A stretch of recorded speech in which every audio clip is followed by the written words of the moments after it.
Okay, let's begin our today's lecture. Excuse me. So others would keep joining us. मेरे ख्याल में इससे ज़्यादा strength हमारी on and off चलती रहेगी. More or less you are 10 people जो join करते हैं और exit कर जाते हैं. So let's begin writing a research proposal. ये topic मैंने last time attach किया था and I know many of you have found it really difficult. लेकिन इसकी डिस्कशन के बगैर ये टॉपिक कंप्लीट नहीं हो सकता था because your next topic is also related to this one so writing a research proposal is very important for those who are going to do thesis आपके फाइनल ईयर प्रोजेक्ट्स भी आएंगे 7th semester में 8th semester में सो वहाँ पे ये आपके लिए काफ़ी हेल्पफुल होगा how to write a research proposal क्योंकि थीसिस करने से पहले एक प्रपोजल लिखा जाता है और अगर वो अप्रूव होता है और एक्सेप्ट होता है उसकी बेस पे आपकी रिसर्च कैरी की जाती है which is known as a thesis for the degree holder programmes तो अब इसमें हम सबसे पहले ये डिस्कशन करेंगे कि व्हाट आर द कंपोनेंट्स क्या क्या एलिमेंट्स होते हैं and how to write them और किस तरह से लिखना है रिसर्च प्रपोजल को ही एक्सपैंड करके आपकी रिसर्च बनती है सो बेसिकली ये एलिमेंट्स और how to write a research paper या रिसर्च थीसिस इनके प्रोसेस सेम है विद एडिशन ऑफ 2 और 3 एलिमेंट्स बाकी सब काफ़ी सारे इनके एलिमेंट सिमिलर हैं सो व्हाट इज रिसर्च कोई मुझे बताएगा कौन सी मैम? मैम किसी सब्जेक्ट पे स्टडी करना और इंफॉर्मेशन गैदर करना किसी भी सब्जेक्ट को स्टडी करना और इंफॉर्मेशन गैदर करना okay what do you mean by subject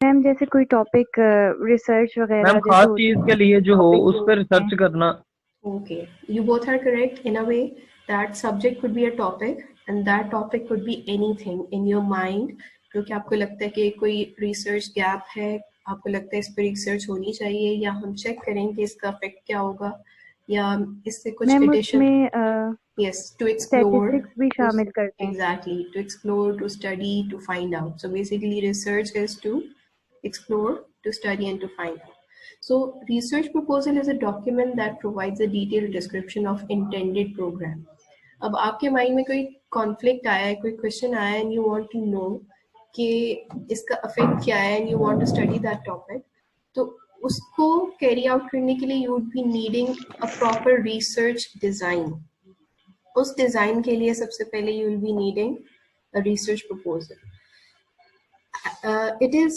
like an outline of the entire research process that gives a reader a summary of the information discussed in a project. So ये आपको overall आपकी research की outline provide करता है कि आप क्या काम कर रहे हैं, किस पे काम कर रहे हैं, कैसे काम कर रहे हैं, क्यों काम कर रहे हैं और इसके findings और results क्या हो सकते हैं.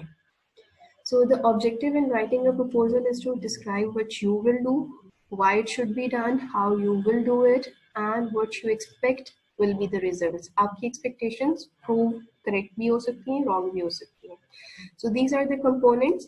आप लोगों को अब मैं assignment दूंगी एक आपने proposal बनाना होगा research proposal उसमें ये सारे components होंगे. Number 1, you would be writing the title of the research you are going to carry. Number 2, abstract. Number 3, introduction. 4, review of literature. ये भी हम सारे डिटेल में डिस्कशन करेंगे. Aims, objectives, questions. इनको research questions भी कहते हैं या इनकी जगह पर hypothesis भी ऐड किया जाता है. Methodology, plan for analysis of results, bibliography या references और any charts और tables which you have added और अगर आपका project कोई बहुत extensive किस्म का project है तो you need या you require a grant या budget चाहिए उसके लिए तो official है research project government के भी होते हैं बहुत सारे funded भी होते हैं तो आप ये भी mention कर सकते हैं यहाँ पे इसके अलावा कोई इसके साथ कोई list की attachments हैं कोई statistical data की attachments हैं तो you provide that yes ma'am ये सारे मटेरियल होंगे जो यूज होंगे उस पे रिसर्च पे मैं आपको अभी आज एक एग्जांपल भी दिखाऊंगी कि कैसा होता है कैसा नहीं yes, होता है और मेरे पास इस वक्त तो नहीं डेफिनेटली अवेलेबल स्टाफ रूम में I had bundle of staff room में I had Yes, bundle ma'am. Of research proposal जो मैंने आप लोगों के लिए रखे हुए थे कि मैं आपको लाइव दिखा सकती, पर इस वक्त मेरे पास सॉफ्ट कॉपी में नहीं है वो, तो मैं आपको एक एग्जाम्पलरी दिखा दूंगी अभी आफ्टर द लेक्चर, जो मैंने आपको अटैच किया हुआ फाइल में साथ में आज के लेक्चर में. So let's begin with the title of the research. It should be concise, descriptive, informative, and catchy. Titles should clearly indicate the dependent and independent variables. The title provides the keywords for the classification and indexing of the project. It is simple. It is important to specify what population or universe will be investigated. सबसे पहले तो आपने decide करना है कि आप क्या research करें. चलो लेट्स टेक एन एग्जांपल, हम साथ साथ एक एग्जांपल कैरी करते हैं. मुझे कोई टॉपिक सजेस्ट करें आप. मैम टॉपिक फैशन के हवाले से कर मैम लें आप. कोई भी टॉपिक हो सकता है आपके माइंड में. जैसे सोशल अगर मीडिया के ऊपर कर सकते हैं, सोशल उसके मीडिया पे कर इफेक्ट्स सकते बच्चों हैं, पे, स्टूडेंट्स पे टीनेजर्स. इफेक्ट्स. ओके, आप ऐसे करते हैं कि a survey study on the effects of social networking on the, हम ये देखते हैं, a survey study on social networking and its effect on students of PS mass comm. ठीक है, अब ये आपका एक टॉपिक डिसाइड हो गया. अब ये टॉपिक आप देखो मैंने इसमें क्या क्या बताया है. सबसे पहले बोला है अ सर्वे स्टडी, विच मीन्स कि मैंने आपको ये भी बता दिया है कि हम किस टाइप की स्टडी करें. फिर मैंने आपको ये बता दिया है कि टॉपिक क्या है, कि हम सोशल मीडिया का इफेक्ट देखना चाहते हैं स्टूडेंट्स पे जो कि मास कम्युनिकेशन पढ़ रहे हैं. ठीक है, सो अब अगर मैंने इसको मजीद स्पेसिफाई करना है, रिसर्च क्योंकि स्पेसिफिक होती है, तो अगर मैं इसको मजीद स्पेसिफाई करना है तो मैं students of Lahore girls university कर दूंगी. So it would become a survey study of social networking and its effect on students of mass communication of Lahore Girls University. So ये हमारा एक defined topic बन गया. So ये आपने पूरा title research decide कर लिया. Next is ये गुड एंड बैड टाइटल्स की मैंने आपको, क्योंकि मैंने डिस्क्रिप्शन ही गुड की दी है तो बैड को सिर्फ हम रिमूव कर देते हैं. मैम मेरा नेट का इशू आ रहा है. अगर आप क्योंकि नेट सही नहीं चल रहा तो आवाज भी मुझे सही नहीं आ रही. अगर आप इसकी वीडियो रिकॉर्ड करके उधर क्लासरूम में मैं दे देंगे तो मैं उधर से कर मैं जी जी बेटा मैं आज अटैच कर दूंगी, आप दूंगा. परेशान ना. ओके मैम, क्योंकि नेट नहीं सही आ रहा मैम, यहाँ पे इशू होगा काफी ज्यादा ना, ठीक है इस ठीक वजह है, से. Okay. Then talking about abstract, it is a brief summary of approximately 300 words. It should summarize all the central elements of the protocol, for example, the rationale, objectives, methods, population, time frame, and expected outcomes. So, जब आप complete कर लोगे अपनी पूरी study को, उसके बाद you'll be writing an abstract. Abstract आपकी overall summary देगा. It would be based on one paragraph. 400 to 500 words होते हैं, शॉर्ट स्मॉल होते हैं, कंपोज फॉर्म में पता नहीं चलते. सो 400 to 500 वर्ड्स में आप बताते हैं कि this study is about so and so, it aims to study या फाइंड या explore so and so thing, and ये मेथोडोलॉजी हम कैरी करेंगे. उसके बाद आप जो उसकी फाइंडिंग्स आएंगी वो मेंशन करेंगे. So this is an abstract. यहाँ पे इन्होंने 300 वर्ड्स की लिमिट आपको बताई है. So introduction में हम क्या लिखेंगे? The introduction provides the reader with the background information of the topic. It should have topic area. किस टॉपिक की बात हो रही है, रिसर्च क्वेश्चंस उसके क्या होंगे, सिग्निफिकेंस टू द नॉलेज क्या होगी. सो मैं आपको एक और फाइल भी अटैच कर दूंगी, वो आपको रिसर्च प्रपोजल काफ़ी क्लियर हो जाएगा. लेकिन आज जो हम करेंगे वो आपकी स्टडी से रिलेटेड होगा. सो अभी जो हमने topic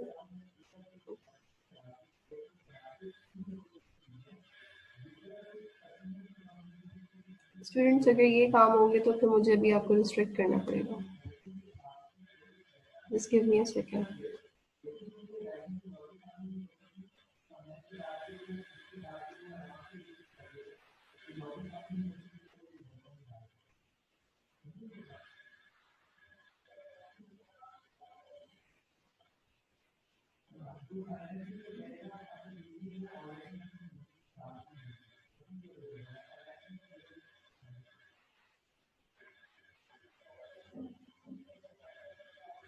Now it will be showing the name of the annotators also, जो ये स्क्रीन पे बहुत अच्छे अच्छे डिजाइन्स बना रहे हैं.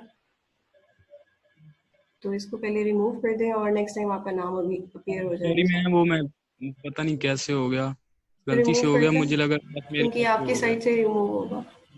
ये गलती ओके बार मैम, बार होगी, मुझे पता है. सॉरी और अभी मैम, ये पहले ऑप्शन नहीं आता था, नहीं ये नहीं आज ही आया ऑप्शन. अभी मैं इसको रिस्ट्रिक्ट कर देती हूँ, उसके बाद नहीं होगा ये. ये हो गया,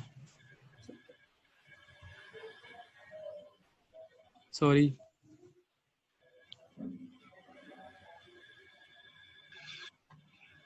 I'm disabling it and okay. So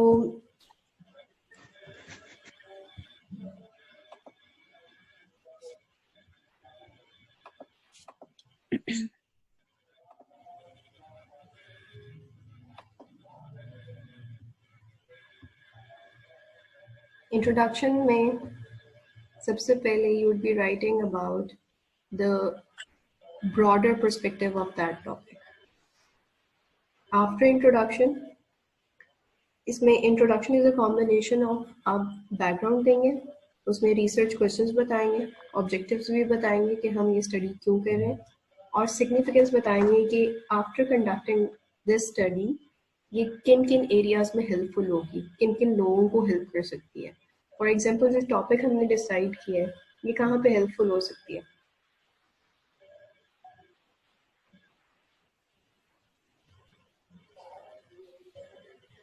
Our topic was a survey study of social networking and its effect on students of mass communication of Lahore Girjan University. अब ये कहाँ पे effective हो सकती है, कहाँ पे helpful हो सकती है? जी मैम, एक रिसर्च प्रोजेक्ट में तकरीबन कितने क्वेश्चन होने चाहिए रिलेटेड? अच्छा, रिसर्च ऑब्जेक्टिव्स जो होते हैं वो उन्हीं की बेस पे बनते हैं रिसर्च क्वेश्चंस. सो ऑब्जेक्टिव्स जो है वो 3 कंसिडर किए जाते हैं अच्छे ऑब्जेक्टिव्स में. कुछ हाईली एक्सटेंसिव रिसर्चेस में आपको 3 से ज़्यादा ऑब्जेक्टिव्स भी मिलेंगे और उन्हीं ऑब्जेक्टिव्स के ऊपर रिसर्च क्वेश्चन फॉर्म किए जाते हैं. तो अगर 3 ऑब्जेक्टिव्स हैं तो रिसर्च क्वेश्चंस 5, 6, 7, 8 भी हो सकते हैं. लेकिन अगर वो 3 ऑब्जेक्टिव्स हैं तो आई वुड प्रेफर, अगर ये आपका थीसिस है तो 5 रिसर्च क्वेश्चंस हो, अगर ये आपका खाली प्रपोजल है तो 3-4 आर गुड. ठीक है, okay ma'am, thank you. Welcome. Next is review of literature. So after completing your section of introduction, you'll move on to second part, that is review of literature. In this, you will be quoting already conducted researches. आप इस topic को जब search करेंगे Google पे, articles इसके download करेंगे तो आपको पता चलेगा कि इस पे already बहुत research हुई हुई है या इससे similar topics पे research हुई हुई है और उन authors की research के क्या findings थी. तो आप उनको कोट करेंगे इन APA फॉर्मेटिंग. APA फॉर्मेटिंग हम आगे जाके पढ़ेंगे आफ्टर मिड्स. तो मिड के सिलेबस में नहीं है, वो फाइनल के सिलेबस में है. सो APA फॉर्मेटिंग में आप यहाँ पे मेंशन करेंगे कि ये literature review so and so article से लिया गया है. इन सो एंड सो ही मेंशन दैट कि अकॉर्डिंग टू हिज स्टडी ये फाइंडिंग्स थे. तो मैं भी आपको एग्जांपल दूंगी तो आप उसमें ज़्यादा क्लियर हो जाएगा. So basically here you quote. References में भी आ सकता है ना? रेफरेंसेस इन्हीं के आएंगे क्योंकि जिनको आप कोट करेंगे यहाँ पे प्रीवियस रिसर्चेस को, उनके फुल रेफरेंसेस या बिब्लियोग्राफी आप एंड पे देंगे. ठीक है. सो यहाँ पे आपकी प्रीवियसली कंडक्टेड रिसर्च की डिस्कशंस हैं कि उनका एम क्या था, पर्पस ऑफ स्टडी क्या थी और उनकी फाइंडिंग्स क्या थी. देन रिव्यू ऑफ लिटरेचर की जब हम बात करते हैं तो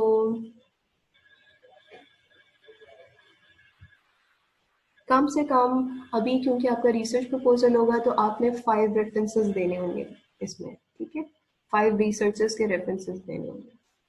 then aim is about what you hope to do, your overall intention in the project.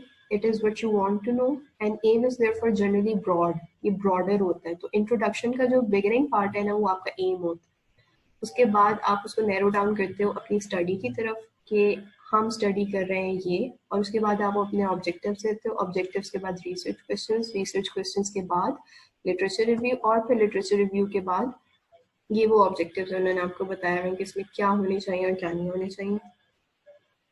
So how should objectives be stated? Objectives should be stated using action verbs: to calculate, to determine, to analyze, to explore, to describe. So ये सब आपके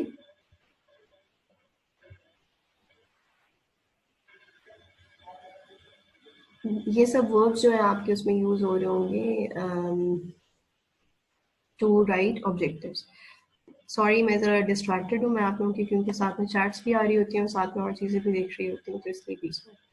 So do not use vague action, non-action verbs such as to appreciate, to understand, to believe, to comprehend. ये वाले verbs आपने use नहीं करने. To analyze, to explore, to identify, to evaluate, इस तरह के verbs आपने use करने. Then the general objective of the research is what is to be accomplished by the research project.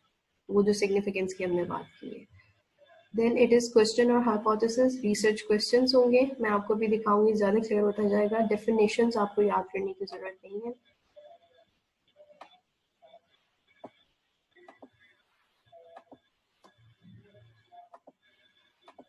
And then it is methodology. The methodology explains the procedures that will be used to achieve the objectives. So nature of study ये होती है कि methodology में सबसे पहले आप बताएंगे कि nature of study क्या है आपकी. Is it qualitative research or quantitative research? Quantitative research में आप numbers, facts and digits की बात कर रहे होंगे. आप उनको quantify कर सकेंगे, numbers में बता सकेंगे कि इतने % लोग ये कहते हैं, इतने % लोग ये कहते हैं.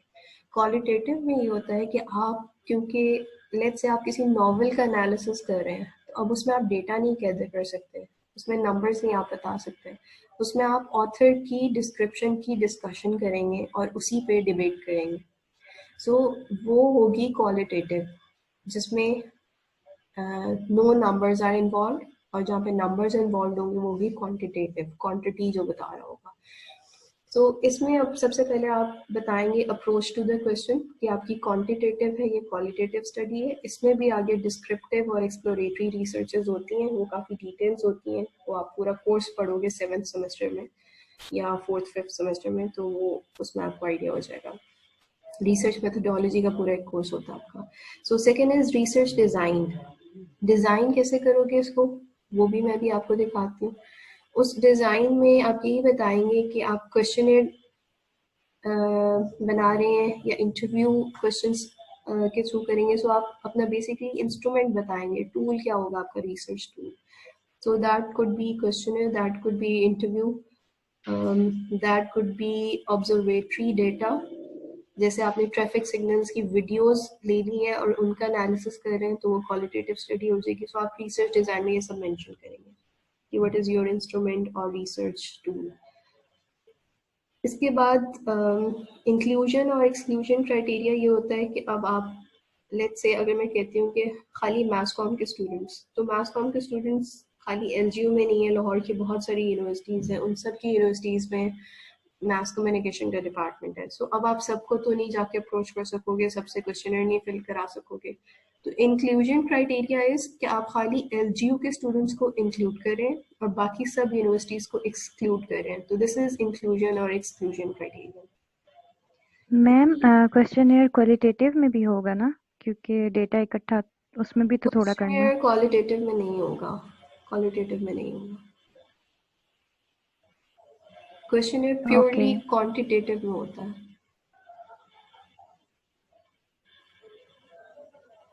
It can be a combination of qualitative और quantitative study, लेकिन questionnaire usually quantitative data को gather करने के लिए बनाया जाता है, surveys होते हैं. Then it is sampling procedure. Sample होता है कि आप किन से data collect करेंगे. जैसे अब मैंने आपको कहा कि मास के students of Lahore girls university, अब वो भी आपको पता है कि इतने सारे सेक्शंस हैं, इतने सारे सेमेस्टर्स हैं, उनमें से किन स्टूडेंट्स को, लेट्स से मैं आपको कहती हूँ 100 स्टूडेंट से आपने क्वेश्चनर फिल कराना है. अब मास कॉम डिपार्टमेंट के हो सकता है 500 स्टूडेंट्स हो. सो आप कैसे नैरो डाउन करेंगे, किन स्टूडेंट्स को सिलेक्ट करेंगे, ये आपने सारा बताना है सैम्पलिंग प्रोसीजर में. देन डेटा एनालिसिस करेंगे आप, और उसके अलावा कुछ नहीं इसमें से आपने करना। सो डेटा एनालिसिस कैसे करेंगे, इसमें मेथडोलॉजी में सिर्फ आपने ये बताना है कि आप फ्रीक्वेंसीज कैलकुलेट करेंगे या मीन कैलकुलेट कर रहे हैं और मैनुअली कर रहे हैं या किसी सॉफ्टवेयर के थ्रू कर रहे हैं। अगर सॉफ्टवेयर के थ्रू कर रहे हैं तो कौन सा सॉफ्टवेयर यूज कर रहे हैं। सो ये सब आपको यहाँ पे डेटा एनालिसिस में मेंशन करना होगा। जी बेटा, अभी मैं आपको दिखाऊंगी एग्जाम्पल, तो उसमें आपको पता चल जाएगा कि क्वालिटेटिव और क्वांटिटेटिव कैसा होता है। नेक्स्ट इज ग्राफ्स और टेबल्स। डेफिनेटली जब आप डेटा एनालिसिस करेंगे तो ग्राफ्स और टेबल्स अटैच करेंगे उन्हीं की डिस्कशन के, तो आप वो उनको नंबर करेंगे और वो मेंशन करेंगे या उनकी लिस्ट बनाएंगे यहाँ पे। तो दैट्स इट। अभी आपका बिब्लियोग्राफी का सेशन रेफरेंस रहता है। बजट वहाँ पे किया जाता है जहाँ पे अगर बहुत एक्सटेंसिव स्टडी है, जैसे मैंने आपको कहा है कि बहुत ग्रैंड प्रोजेक्ट्स होते हैं, मैंने पूरे पंजाब के स्कूल्स को अप्रोच करना हो और मैंने ये देखना हो कि उनकी प्राइवेट सेक्टर की यानी कि गवर्नमेंट स्कूल की और इंग्लिश मीडियम स्कूल के करिकुलम का कंपैरिजन करना हो, तो मुझे हर स्कूल को अप्रोच करने में क्वेश्चनर्स की पब्लिकेशन, प्रिंटिंग, इन सब में बहुत एक्सपेंसेस चाहिए होंगे। और क्योंकि हो सकता है कि गवर्नमेंट की कोलैबोरेशन से कोई प्रोजेक्ट किया जा रहा हो तो मुझे इसके लिए बजट भी चाहिए होगा, तो ये उसके अप्रूवल के लिए यहाँ पे सारी चीज़ें लिखी जाती हैं, ये आप लोगों ने नहीं लिखना है। बिब्लियोग्राफी और रेफरेंसेस। रेफरेंसेस और बिब्लियोग्राफी में ये डिफरेंस है, इन दोनों में कोई एक चीज़ लिखी जाती है, प्रेफरेबली रेफरेंसेस लिखे जाते हैं। रेफरेंसेस वो होते हैं जो आपने अपनी रिसर्च या प्रपोजल में कोट किए हैं, जिनका जिक्र किया है आपने। बिब्लियोग्राफी ये होती है कि आपने जब आप सर्च कर रहे होते हैं तो बहुत सारी चीज़ें आपको मिल रही होती हैं जो आपके काम की होती हैं और बहुत सारी चीज़ें होती हैं जो काम की नहीं होती पर रेलेवेंट मिलती जुलती होती है। आप उनको शायद इंक्लूड भी नहीं करते लेकिन आपको आइडिया ज़रूर देती हैं, सेंस ऑफ डायरेक्शन ज़रूर देती हैं। सो बिब्लियोग्राफी में everything is included, whereas references में only what is quoted is included. ठीक है, अभी तक कोई क्वेश्चन है? और इसके बाद अटैचमेंट्स होंगी यहाँ पे। क्वेश्चनर जो आपने बनाया है वो एंड पे अटैच किया जाता है, उनको एनेक्सेस में एनेक्स ए बी सी 1 2 3 करके नेम्स दे दिए जाते हैं और उसमें अटैच कर दिया जाता है। जी, एनी क्वेश्चंस? No ma'am. अभी तक कुछ ना समझ आया हो? कुछ क्लैरिटी आई है?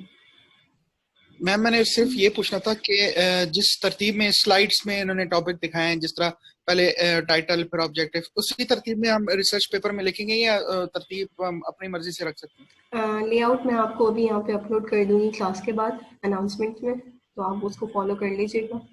और हो सका तो मैं एक सैम्पल रिसर्च प्रपोजल भी अटैच कर दूंगी मेरी ईमेल में से, जो मुझे मिल गया पुराना, आप लोगों के पुराने स्टूडेंट्स जो के पास कर चुके हैं क्लासेस, उनका कोई मुझे मिल गया तो मैं आपको वो अटैच कर दूंगी। ठीक है, that would be a guide for you. मुझसे भी आप हेल्प ले सकते हैं और आप उसको सामने रख के उसके पैटर्न पे भी कर सकते हैं।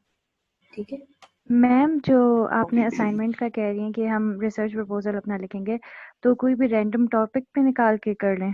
आई वॉज थिंकिंग कि आप लोग ये टॉपिक्स खुद सेलेक्ट करना चाहोगे या मैं आप लोगों को अलॉट कर दूँ, और ये आप पेयर वर्क में करना चाहोगे, क्योंकि अब तो ऑनलाइन स्टडीज है, अदरवाइज मैं ये पेयर वर्क में भी करवा सकती थी क्लास में। मैं इसलिए आप हमें चॉइसेस दे देती। चलिए मैं कुछ टॉपिक सजेस्ट कर दूंगी, आप लोग उसमें से जो चूज करना चाहो। ओपन कुछ टॉपिक्स रख दूंगी, बाकी मुझसे सब इंडिविजुअली भी डिस्कस कर सकते हैं अगर वो कोई और टॉपिक चूज करना चाहे। मैम ये रिसर्च प्रोजेक्ट सबमिट कब करवाना है? Good question. अब आप मुझे बताएं कि आप कितना एफिशिएंटली काम कर सकते हैं। इन अ वीक कर सकते हैं तो मैं आपको नेक्स्ट वीक तक की डेडलाइन दे दूंगी। मैम, डेटा भी गैदर करना होगा ना उसके लिए? नहीं, डेटा गैदर करना होता तो आपको रिसर्च प्रपोजल ना होता। प्रपोजल में आप सिर्फ प्रपोज कर रहे हैं, सजेस्ट कर रहे हैं कि हम ये काम करेंगे, अभी वो अप्रूव नहीं हुआ। प्रपोजल का यही पर्पस होता है कि आप उनको गाइडलाइन देते हैं कि we are going to conduct this study and this is how we are going to conduct. हमारा ऑब्जेक्टिव ये होगा, मेथडोलॉजी ये होगी और एक्सपेक्टेड फाइंडिंग्स इसकी ये हो सकती हैं, और ये रेफरेंसेस देंगे कि हमने ये सारी बातें कहाँ से की। ये आपका प्रपोजल है। लेट्स से मैं आपकी सुपरवाइजर हूँ, मैं देखती हूँ कि ये टॉपिक अच्छा है, रिसर्चेबल है और सिग्निफिकेंट है, रिसर्च पॉइंट ऑफ व्यू से मैं इसको अप्रूव कर देती हूँ, तो then you go ahead for that research, और वो बहुत एक्सटेंसिव रिसर्च होती है। उसके लिए रिसर्च प्रपोजल हम इससे नेक्स्ट टॉपिक पढ़ेंगे, जो इससे नेक्स्ट टॉपिक होगा उसमें वो सब इंक्लूडेड होगा।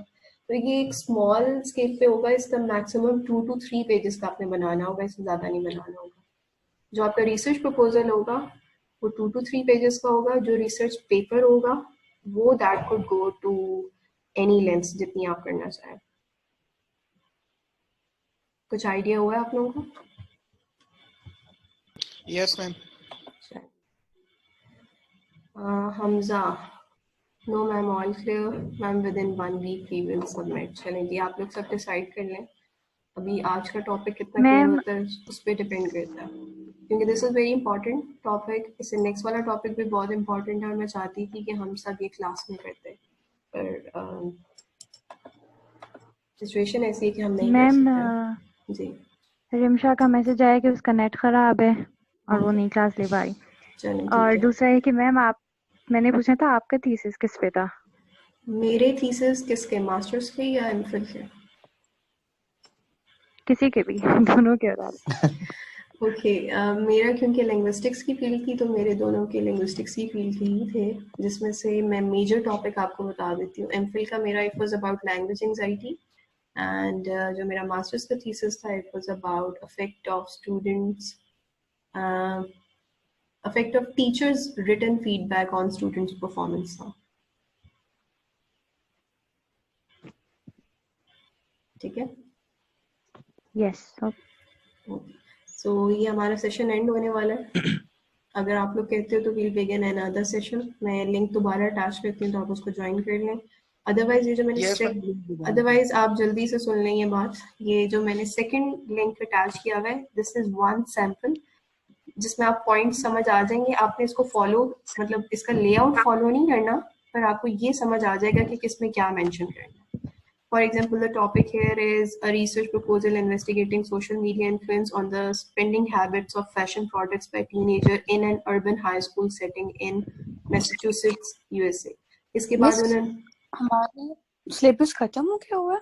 नहीं, इसके बाद एक और टॉपिक है, फिर सिलेबस एंड होगा। तो अब आप देख सकते हो यहाँ पे इंट्रोडक्शन है, इन्होंने टॉपिक का इंट्रोडक्शन दिया हुआ है, objectives of study, to investigate, to explore, to classify दिया हुआ है।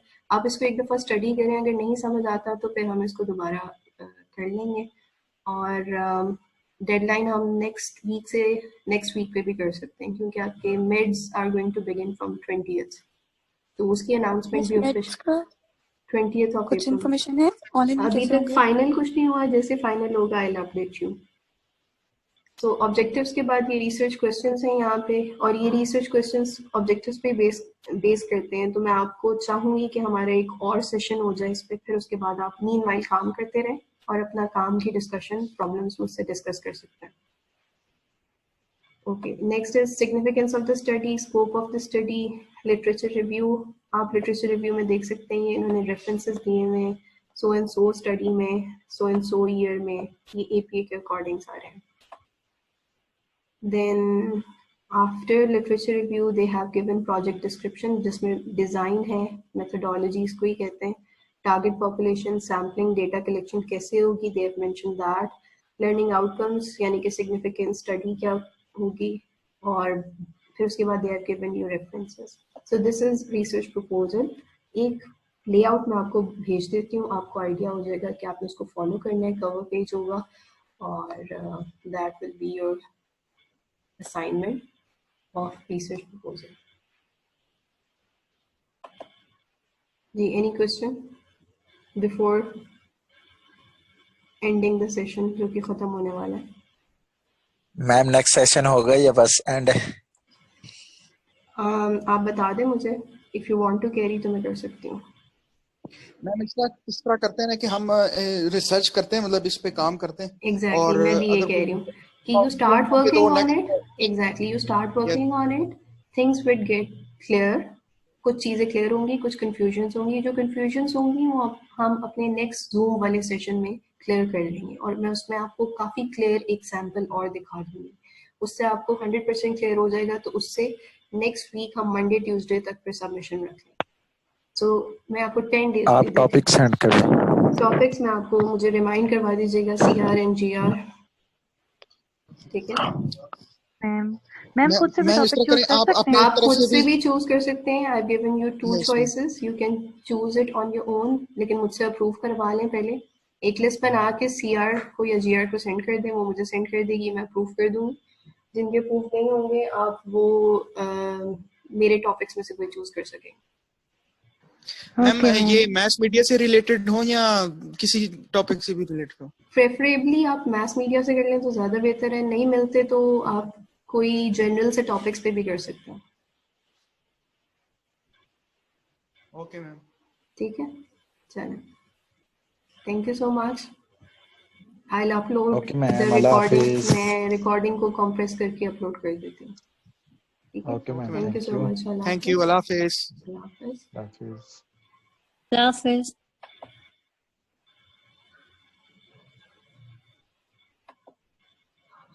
कराना है। अब मास कॉम डिपार्टमेंट के हो सकते हैं 500 स्टूडेंट्स हो, सो आप कैसे नैरो डाउन करेंगे, किन स्टूडेंट्स को सिलेक्ट करेंगे, ये आपने सारा बताना है सैम्पलिंग प्रोसीजर में। देन डेटा एनालिसिस करेंगे आप, और उसके अलावा कुछ नहीं इसमें आपने करना। सो डेटा एनालिसिस कैसे करेंगे, इसमें मेथडोलॉजी में सिर्फ आपने ये बताना है कि आप फ्रीक्वेंसीज कैलकुलेट करेंगे या मीन कैलकुलेट कर रहे हैं और मैनुअली कर रहे हैं या किसी सॉफ्टवेयर के थ्रू कर रहे हैं। अगर सॉफ्टवेयर के थ्रू कर रहे हैं तो कौन सा सॉफ्टवेयर यूज कर रहे हैं। सो ये सब आपको यहाँ पे डेटा एनालिसिस में मेंशन करना होगा। जी बेटा, अभी मैं आपको दिखाऊंगी एग्जाम्पल, तो उसमें आपको पता चल जाएगा कि क्वालिटेटिव और क्वांटिटेटिव कैसा होता है। नेक्स्ट इज ग्राफ्स और टेबल्स। डेफिनेटली जब आप डेटा एनालिसिस करेंगे तो ग्राफ्स और टेबल्स अटैच करेंगे उन्हीं की डिस्कशन के, तो आप वो उनको नंबर करेंगे और वो मेंशन करेंगे या उनकी लिस्ट बनाएंगे यहाँ पे। तो दैट्स इट। अभी आपका बिब्लियोग्राफी का सेशन रेफरेंस रहता है। बजट वहाँ पे किया जाता है जहाँ पे अगर बहुत एक्सटेंसिव स्टडी है, जैसे मैंने आपको कहा है कि बहुत ग्रैंड प्रोजेक्ट्स होते हैं, मैंने पूरे पंजाब के स्कूल्स को अप्रोच करना हो और मैंने ये देखना हो कि उनकी प्राइवेट सेक्टर की यानी कि गवर्नमेंट स्कूल की और इंग्लिश मीडियम स्कूल के करिकुलम का कंपैरिजन करना हो, तो मुझे हर स्कूल को अप्रोच करने में क्वेश्चनर्स की पब्लिकेशन, प्रिंटिंग, इन सब में बहुत एक्सपेंसेस चाहिए होंगे। और क्योंकि हो सकता है कि गवर्नमेंट की कोलैबोरेशन से कोई प्रोजेक्ट किया जा रहा हो तो मुझे इसके लिए बजट भी चाहिए होगा, तो ये उसके अप्रूवल के लिए यहाँ पे सारी चीज़ें लिखी जाती हैं, ये आप लोगों ने नहीं लिखना है। बिब्लियोग्राफी और रेफरेंसेस और बिब्लियोग्राफी में ये डिफरेंस है, इन दोनों में कोई एक चीज़ लिखी जाती है। प्रेफरेबली रेफरेंसेस लिखे जाते हैं। रेफरेंसेस वो होते हैं जो आपने अपनी रिसर्च या प्रपोजल में कोट किए हैं, जिनका जिक्र किया है आपने। बिब्लियोग्राफी ये होती है कि आपने जब आप सर्च कर रहे होते हैं तो बहुत सारी चीज़ें आपको मिल रही होती हैं जो आपके काम की होती हैं, और बहुत सारी चीज़ें होती हैं जो काम की नहीं होती पर रेलेवेंट मिलती जुलती होती हैं। आप उनको शायद इंक्लूड भी नहीं करते लेकिन आपको आइडिया ज़रूर देती हैं, सेंस ऑफ डायरेक्शन ज़रूर देती हैं। सो बिब्लियोग्राफी में everything is included, whereas references में only what is quoted is included. ठीक है, अभी तक कोई क्वेश्चन है? और इसके बाद अटैचमेंट्स होंगी यहाँ पे। क्वेश्चनर जो आपने बनाया है वो एंड पे अटैच किया जाता है, उनको एनेक्सेस में एनेक्स A, B, C, 1, 2, 3 करके नेम्स दे दिए जाते हैं और उसमें अटैच कर दिया जाता है। जी, एनी क्वेश्चंस? No ma'am. अभी तक कुछ ना समझ आया हो? कुछ क्लैरिटी आई है? मैम मैंने सिर्फ ये पूछना था कि जिस तरतीब में स्लाइड्स में इन्होंने टॉपिक दिखाए हैं, जिस तरह पहले टाइटल फिर ऑब्जेक्टिव, उसी तरतीब में हम रिसर्च पेपर में लिखेंगे या तरतीब हम अपनी मर्जी से रख सकते हैं? लेआउट मैं आपको अभी यहाँ पे अपलोड कर दूंगी क्लास के बाद अनाउंसमेंट में, तो आप उसको फॉलो कर लीजिएगा। और हो सका तो मैं एक सैम्पल रिसर्च प्रपोजल भी अटैच कर दूंगी मेरी ईमेल में से, जो मुझे मिल गया पुराना, आप लोगों के पुराने स्टूडेंट्स जो कि पास कर चुके हैं क्लासेस, उनका कोई मुझे मिल गया तो मैं आपको वो अटैच कर दूंगी। ठीक है, that would be a guide for you. मुझसे भी आप हेल्प ले सकते हैं और आप उसको सामने रख के उसके पैटर्न पे भी कर सकते हैं। ठीक है मैम, जो आपने असाइनमेंट का कह रही हैं कि हम रिसर्च प्रपोजल अपना लिखेंगे, तो कोई भी रैंडम टॉपिक पे निकाल के कर लें? आई वॉज थिंकिंग कि आप लोग ये टॉपिक्स खुद सिलेक्ट करना चाहोगे या मैं आप लोगों को अलॉट कर दूँ? और ये आप पेयर वर्क में करना चाहोगे, क्योंकि अब तो ऑनलाइन स्टडीज है, अदरवाइज मैं ये पेयर वर्क में भी करवा सकती थी क्लास में। मैं इसलिए से आप हमें चॉइसेस दे दी थी। चलिए मैं कुछ टॉपिक सजेस्ट कर दूंगी, आप लोग उसमें से जो चूज करना चाहो। ओपन कुछ टॉपिक्स रख दूंगी, बाकी मुझसे सब इंडिविजुअली भी डिस्कस कर सकते हैं अगर वो कोई और टॉपिक चूज करना चाहे। मैम ये रिसर्च प्रोजेक्ट सबमिट कब करवाना है? Good question. अब आप मुझे बताएं कि आप कितना एफिशिएंटली काम कर सकते हैं। इन अ वीक कर सकते हैं तो मैं आपको नेक्स्ट वीक तक की डेडलाइन दे दूंगी।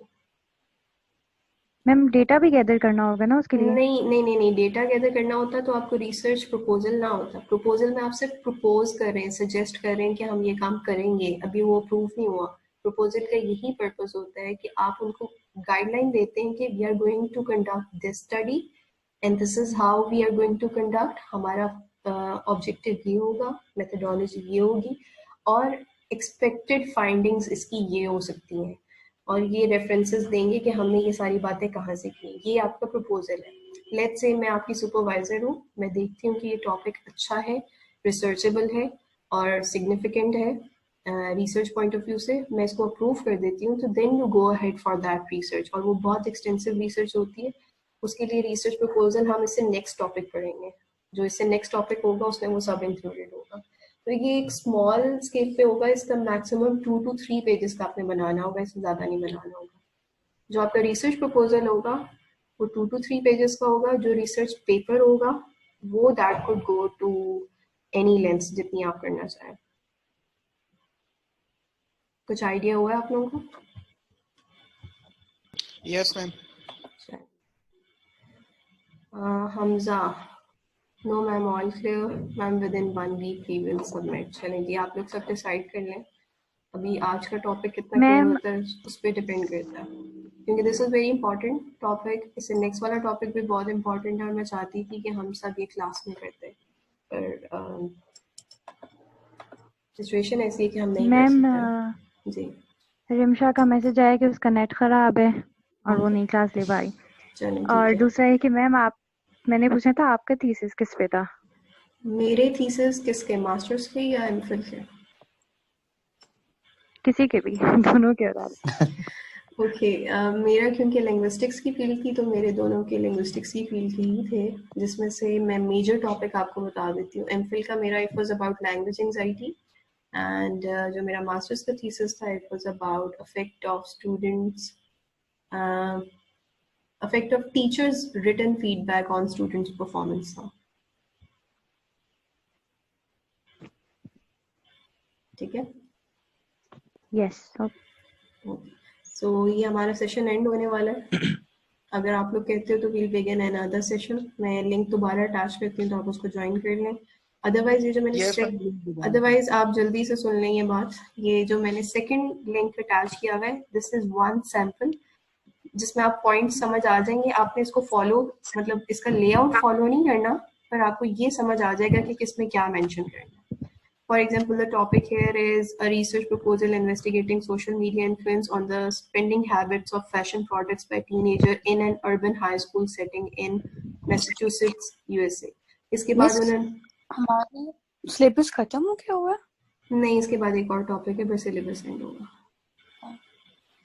तो अब आप देख सकते हो यहाँ पे इंट्रोडक्शन है, इन्होंने टॉपिक का इंट्रोडक्शन दिया हुआ है, objectives of study, to investigate, to explore, to classify दिया हुआ है। आप इसको एक दफ़ा स्टडी करें, अगर नहीं समझ आता तो फिर हम इसको दोबारा कर लेंगे। और डेडलाइन हम नेक्स्ट वीक पे भी कर सकते हैं, क्योंकि आपके mids are going to begin from 20th, तो उसकी अनाउंसमेंट भी ऑफिशियल 20th ऑफ कुछ अप्रैल। इन्फॉर्मेशन है ऑनलाइन अभी कैसे तक होंगे? फाइनल कुछ नहीं हुआ, जैसे फाइनल होगा आई विल अपडेट यू। तो ऑब्जेक्टिव्स के बाद ये रिसर्च क्वेश्चंस हैं यहाँ पे, और ये रिसर्च क्वेश्चंस ऑब्जेक्टिव्स पे बेस करते हैं। तो मैं आपको चाहूंगी कि हमारा एक और सेशन हो जाए इस पे, फिर उसके बाद आप मीनवाइल काम करते रहें और अपना काम की डिस्कशन प्रॉब्लम्स मुझसे डिस्कस कर सकते हैं। Okay, next is significance of the study, scope of the study, literature review. आप लिटरेचर रिव्यू में देख सकते हैं इन्होंने रेफरेंसेस दिए हुए हैं, सो एंड सो स्टडी में, सो एंड सो ईयर में, ये APA के अकॉर्डिंग सारे हैं। Then After literature review, they have given project description, जिसमें design है, methodologies को ही कहते हैं, target population, sampling, data collection कैसे होगी, they have mentioned that, learning outcomes यानी कि significant study क्या होगी, और फिर उसके बाद they have given you references. So this is research proposal.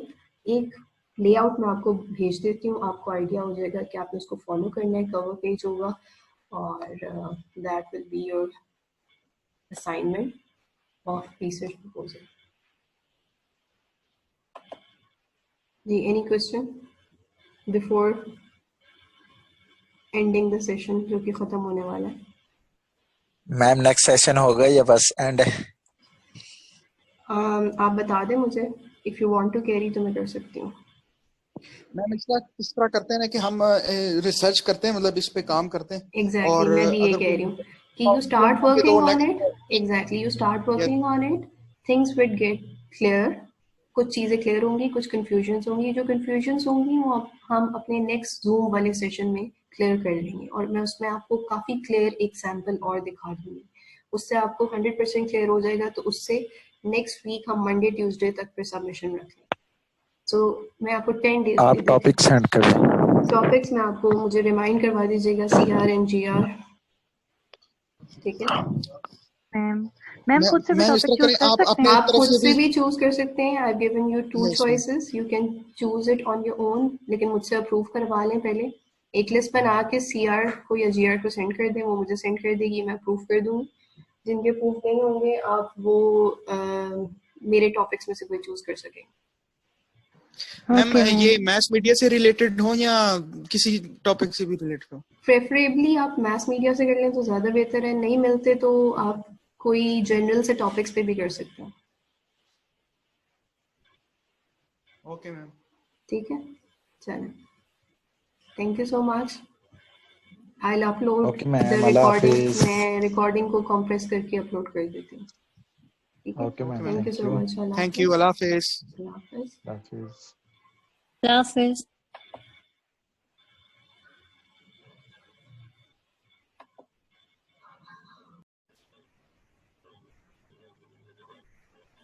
So Niji, let's begin. This is the template I have made for all of you.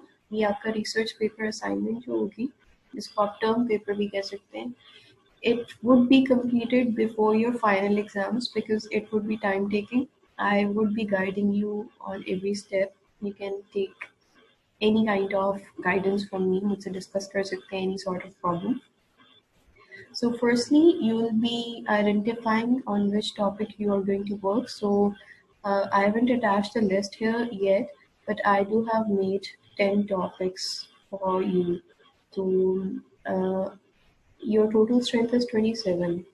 And I do know there are students who won't be able to carry it alone. So what I want you all to do is make suitable pairs who can have a good online communication and can work together. And Zainab, you make a list of those pairs and please send it to me. There would be one person who would be doing it alone as you're 27 in total. So we'll make pairs. And then I'll be giving you topics, and those who have already selected, please do tell me so that I can approve those. After that, when your topic is finalized, you are going to gather the details for the introduction. And in introduction part, you'll be talking about the background of that topic and what are your objectives, why are you carrying this research. So there would be 3 objectives minimum in 2 form. Then those objectives would be converted into questions, which are known as research questions. Then you would be writing about the statement of problem. What is the need of carrying out the research in this particular area? Why do you feel that you need to study this area or explore this area?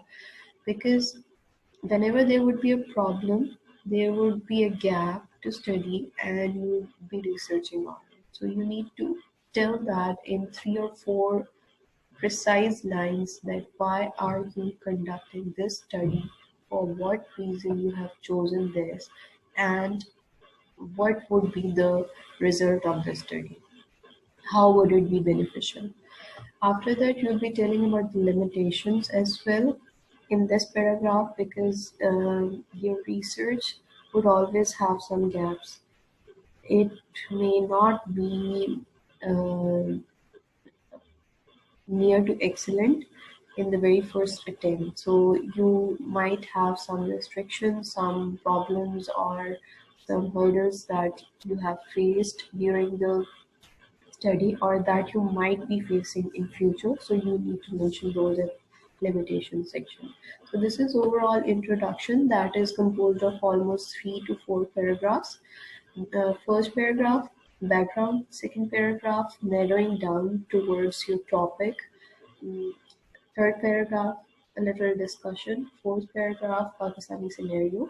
And then these headings: objectives, research questions, statement of problem, and limitations. So your introduction part will be over. Talking about the literature review, we have discussed that how you're going to write literature review. You will be downloading 2 or 3 similar articles with the topic you have finalized. And then after that, what you'll be doing is you'll be highlighting all the previously conducted researches relevant to your topic. And you'll be quoting the previously conducted researches. And I've already mentioned here that read already published work in the same field, mention at least 10 latest researches. So latest researches, I've told you that those are 2012 onwards till 2020. So you need to Google the topic of your research work, or definitely you won't be able to attend workshops or symposium, but you can research already published articles or already published minutes of conferences or workshops or proceedings. So after that, you would be writing no heading, or it could be heading if you want to give heading. So your subtopics, for example, effects of media. So media may be print media आ गया, broadcast media आ गया. So in subheadings के अंदर you would be mentioning all the previously carried researches with the author name and their publication. So after that, you'll be discussing about methodology, what was done and how it would be done. So it should be how it would be done. So you will be mentioning the nature of your study, descriptive, explorative, and so on, which we have already discussed. And after that, sample population, size, instrument which you have selected. And either it's a qualitative study or a quantitative study. So you'll be mentioning your methodology, how you're conducting it, and how you would be analyzing the data in future. So once you have collected the data, so how you are analyzing it, you are अभी it's your first attempt, so आप सबके लिए I would prefer कि आप frequencies पे जाएं, percentages पे जाएं. Don't do any other kind of thing. However, there are other means too, जिसमें mean, standard deviation, correlation, and many other ways to analyze your data. But आपके लिए I would keep it simple. Go with the percentages. After that, discussion of those results. In the fourth column, you would be adding tables of all the important results you have gathered. And in the fifth column, you would be adding the discussion of those tables which you have identified. And these would be your findings, your key findings of this research. This is the major important part of your research which can bring change, or which is the new thing in the field of research. So अगर आपका ये strong होगा तो your research would be more valid and more reliable. Then there would be conclusions made on the basis of these results and findings. And then there would be appendices. Appendices में if you have made questionnaire तो आपको questionnaire attach कर रहे होंगे. Or yes, it would be compulsion from my side that you need to attach that questionnaire. Otherwise ये author पे depend करता है कि वो questionnaire attach करना चाह रहा है या नहीं चाह रहा. Then there would be acknowledgement, and this is the APA referencing style. This is not APA referencing style. वो मैं आपको दूसरी वाली फाइल में दिखाती हूँ. That is APA. तो आपको इसको फॉलो करना है. I have forgotten to make the changes. This is not exactly APA. So references आपने APA के according देने हैं, which are mentioned in this page. Can you all see the screen? Yes, ma'am. So this is just the guideline how to write APA research paper. APA is the format I've already discussed yesterday. कि MLA होता है, APA होता है, Harvard style होता है. सो APA mostly इस पर globally बहुत ज़्यादा कैरी किया जाता है क्योंकि it's mostly done in humanities, languages and other kind of studies. Social sciences में भी, बेसिक साइंसेज में भी APA कैरी की जाती है. So this is how you're going to make a title page. आप देख सकते हैं कि top right corner पे mention है your header. Header would be the जो कि title page पे ना नहीं होगा लेकिन next pages पे होगा. Header पे आपका ये topic जो है वो हर पेज पे होगा. And you can see page number जो है वो right top corner पे page number किया गया है. Then you will be filling the title here, author's name or the institution name, whatever. So this would be your title page. After that, this is your first page of your research article. Here it would be abstract written right after you have finished all of your research, but it will be included in the beginning. So which we have already studied with 300 words तक का होता है. तो इसमें आपने ये abstract लिखना है. There would be a running head. There would be page number on the mentioned on the top. Then the third page would be the beginning of your introduction. So you can see that again running head, page number, then giving the heading as well. और ये paragraph में आप देख सकते हैं कि first word of every paragraph has a 5-word space, यानी कि 1 tab space है. So after that ये डिस्कशन आप जो भी करेंगे इसमें स्टेटमेंट ऑफ प्रॉब्लम वगैरह के बाद, लिटरेचर रिव्यू के बाद, there would be methodology में participants, material used, procedure, and you can see her page पे header carried है. Then results and findings, and after that results and findings की tabulation form, data form, और फिर उनके ऊपर discussion. You can see in the paragraph form. ये discussion है. ये बहुत एक्सटेंसिव वाला है, आपने इसका बहुत सिंपलर वर्जन करना है. But this is just to give you an idea that this is how you are going to structure or organize your paper according to APA format.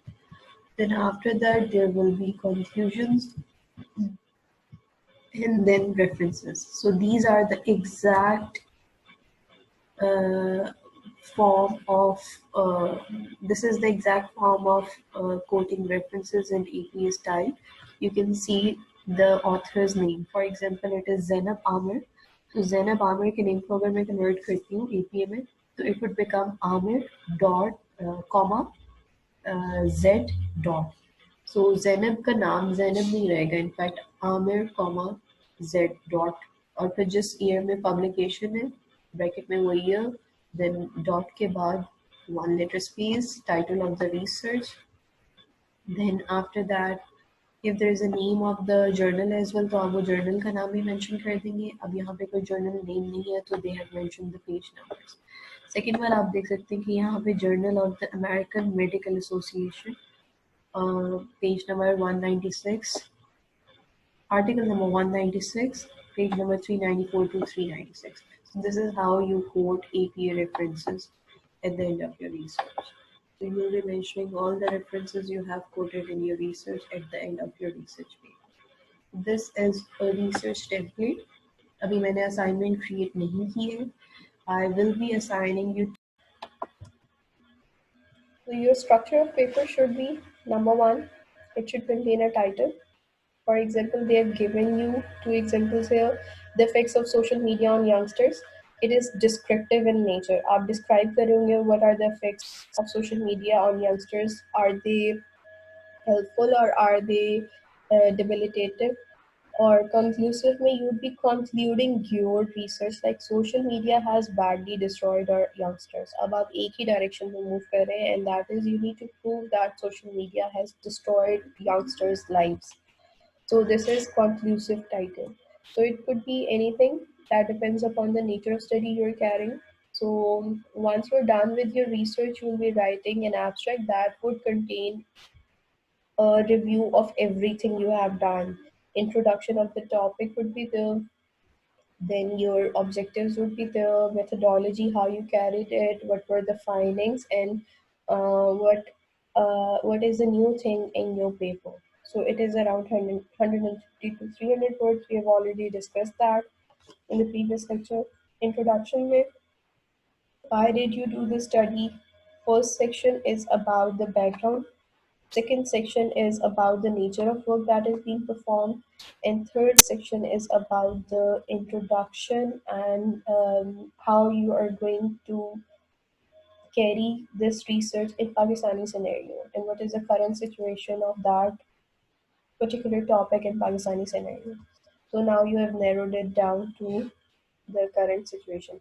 So literature review, I've already told you that you will be quoting the previous researches, previous known researches by known authors that have made a difference in the past. You will be quoting the researches with relevance to your topic and try to quote the latest references. Just may begin from 2012 onwards till 20. तो 15 onwards 20 तक ज़्यादा preferable है. But if you are also quoting 2012, so that would be fine too. So at least there should be 5 to 10 researches quoted in the literature review. Then methodology is you firstly you will be telling that what type of study is this? Is this descriptive in nature? Is this explorative? Is this a service study? Is this qualitative or quantitative study? So you'll be mentioning that. Then after that, you'll also be mentioning what is the setting of the study, where you're going to carry the research. Questionnaire based है, interview based है, observation based है, ये क्या है, study design, population, who would be participating, out of those who would be selected and why they would be selected. So would it be convenient sampling or would it be stratified sampling? So after that, mentioning the variables that you are researching. Let's say the topic they have given, effects of social media on youngsters. तो यहाँ पे आपके positive effects भी होंगे, negative effects भी होंगे. तो ये आपके variables would be positive effects of social media, negative effects of social media and youngsters. Permanent आपका variable would be, constant variable would be youngsters. So data collection instrument, अभी अगर आप questionnaire के through कर रहे हैं तो you will be telling that your instrument is questionnaire based on 30 questions and the questionnaire was sent through mail भेजा गया था या आपने खुद जाके फिल करवाया था या ऑनलाइन भेजा गया है, सबमिट करवाया गया है. So you'll be telling about your data collection instruments and procedures, and then how would you be analyzing the data you have gathered. So this is your methodology. Then after that, you'll be analyzing the data. You'll be taking out the percentages of all the questions that were there in the questionnaire and comparing those percentages and findings uh, with your with your research that you have carried out, making tables and discussing those tables in the paragraph forms.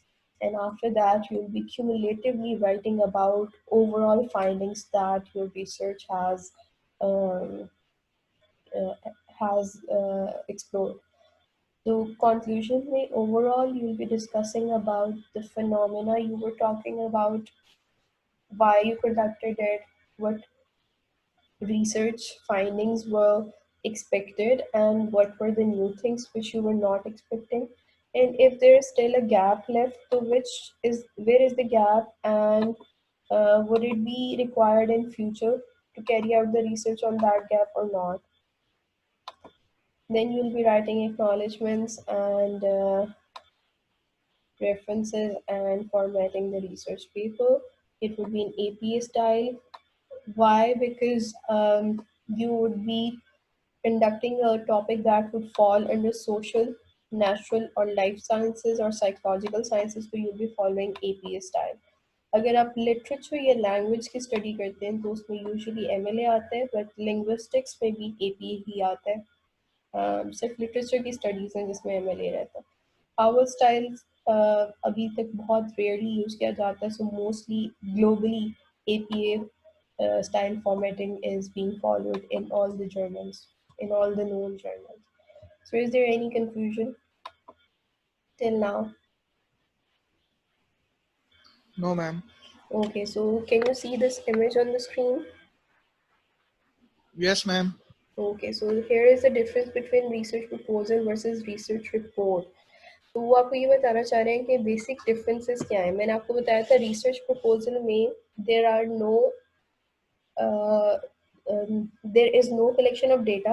Research proposal में there is no collection of data, there is no questionnaire or any instrument prepared. आप बताते ज़रूर हैं but तब तक आपने develop नहीं किया होता है, and there are no findings or results.